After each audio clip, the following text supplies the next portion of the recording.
Après un nouveau mois de novembre record, l'année 2024 sera l'année la plus chaude jamais enregistrée depuis l'ère pré-industrielle. La température moyenne dépasse même pour la première fois de 1,5 degré celle de l'époque où on ne brûlait ni pétrole, ni gaz, ni charbon à échelle industrielle. Souvenez-vous, 1,5 degré, c'est aussi l'une des limites qui avait été fixée lors de l'accord de Paris en 2016.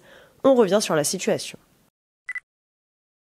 Le dernier rapport du service changement climatique de l'Observatoire européen Copernicus est tombé ce lundi 9 décembre. Et encore une fois, il n'est pas très positif. L'Observatoire assure que l'année 2024 sera l'année la plus chaude qu'il a enregistrée et dépassera de plus de 1,5 degré le niveau pré-industriel. Et c'est assez logique quand on sait aussi que le mois de novembre est le 16e mois sur les 17 derniers, avec une anomalie de température supérieure à 1,5 degré par rapport à la période de 1850 à 1900. Comme on le rappelait dans l'introduction, la barre des 1,5 degrés est particulièrement symbolique. Si vous vous souvenez bien, en 2016, lors de l'entrée en vigueur de l'accord de Paris, les pays s'étaient engagés à contenir le réchauffement climatique en dessous de 2 degrés et à poursuivre les efforts pour le limiter à 1,5 degré. Cet accord fait par contre référence à des tendances à long terme. C'est-à-dire que pour considérer que la limite est dépassée, il faut que la moyenne de réchauffement d'1,5 degré soit observée sur au moins 20 ans.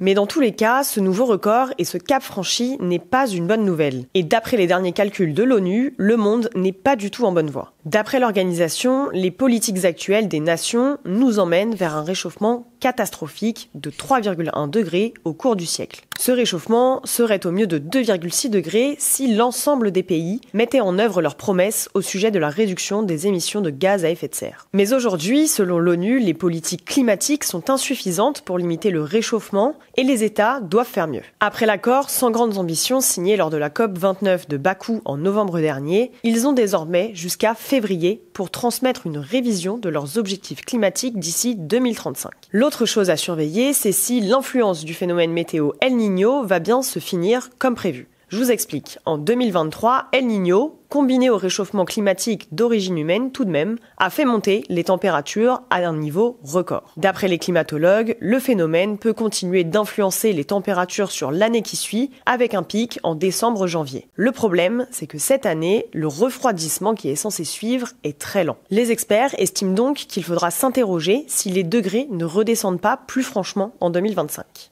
À cause du dérèglement climatique, l'année 2024 a été marquée par d'importantes catastrophes naturelles partout dans le monde. La société d'assurance Swiss Re estime même qu'elles ont causé des pertes économiques de 310 milliards de dollars en un an.